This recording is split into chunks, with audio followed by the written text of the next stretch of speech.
Magandang araw mga ka-idol. Ngayon, mayroon tayong parcel na dumating. So, naghahanap po tayo ng cable mula sa Fairbank or sa sasakyan na cable papuntang modem. Kasi kadalasan nagbabiyahe tayo, mahirap na walang cable. Hindi ma-on yung modem natin. So, bumili tayo ng cable. So, ito, i-unbox po natin. Ayan, kung nakikita nyo. So, mahirap pag isa lang yung kamay. Maganda mga ka-idol kasi nakabubble wrap. So, ayan. Yan yung box niya. Nakasidupin pa.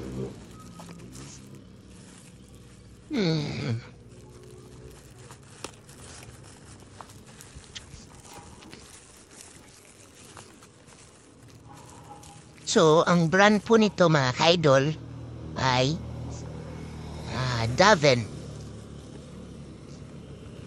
So, i-share ko sa inyo yung link and dyan sa baba.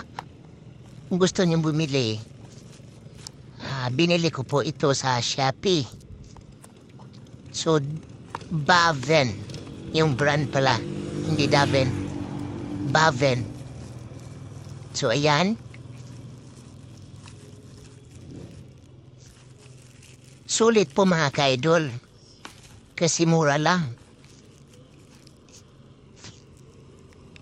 Medyo malaki yung USB niya. So ngayon, susubukan po natin mga ka-idol kung gagana pa talaga.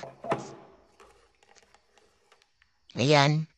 Yung modem po natin is Smart Home Wi-Fi or Smart Bro Home Wi-Fi. Ayan. Set po natin sa 12 volt kasi 12 volts po yung modem natin. So yan po yung switch.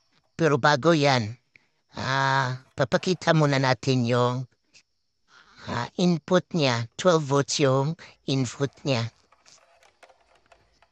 So ayan, sasaksak na po natin. O kita nyo, green, on na po siya. So, maganda siya ka-idol. Kahit walang kuryente, magagamit mo talaga.